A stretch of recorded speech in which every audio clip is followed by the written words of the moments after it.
Now, Sir Keir Starmer says that he is very interested in Italy's strategy for dealing with irregular migration. The Prime Minister has met with his counterpart, Giorgia Meloni, in Rome. Now, her government's approach includes a deal with Albania that has been compared to the Rwanda scheme. The two held a news conference just a little while ago.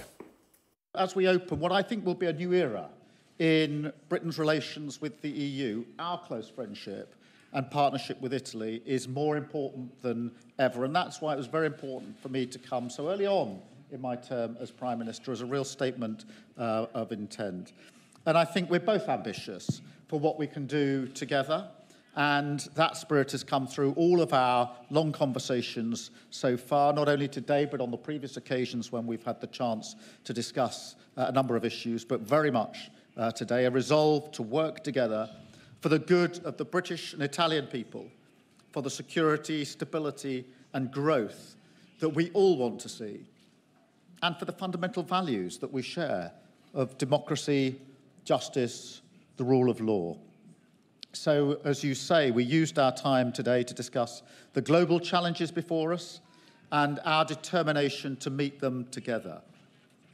We also discussed the challenge of irregular migration. This is a problem across Europe for both of our countries in particular, but across Europe.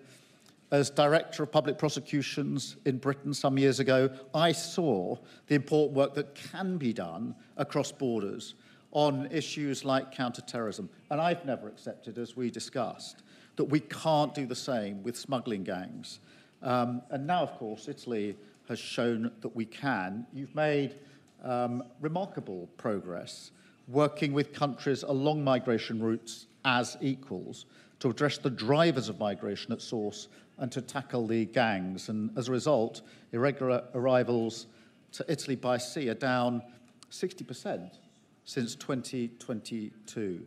So I'm pleased that we're deepening our cooperation here, led on the UK side by our new border security commander, who has been with me today here in Italy at the coordination centre this morning, to share intelligence, share tactics, shut down smuggler routes and smash the gangs.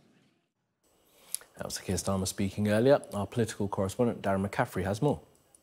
He didn't properly commit to that scheme, didn't he? Insisting, of course, that it's not really properly started even here in Italy, so to judge the success is a little too premature. I thought what was interesting also was this use of the word British pragmatism over and over again. This sense that what he's trying to say is, and there is some criticism at home for the very fact that he's in Italy trying to learn lessons about their migration scheme from what is viewed across Europe as a pretty right-wing leader. And he's saying that he's willing to do it because it's kind of the most pragmatic thing to do, that if a course of action seems to work, that of course, as a government, he's going to look at that. And that was kind of his defence, if you like, around those questions of why he was working with Giorgia Meloni when it comes to migration and why he might be taking inspiration from her. Interestingly, of course, the Albania scheme has been brought up time and time again, hasn't it? Because Italy have launched this scheme. It's been compared to Rwanda, even though there are distinct differences.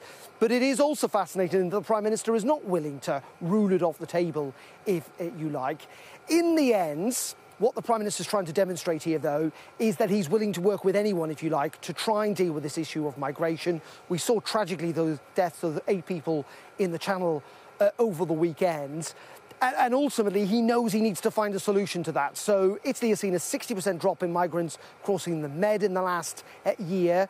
He wants to try and see what lessons it can learn effectively from that, while also dealing with what he calls as the upstream problems with migration, trying to stem the reasons and why people decide to leave their countries in the first place. It's a really complex issue. It's one that lots of Europe is battling with.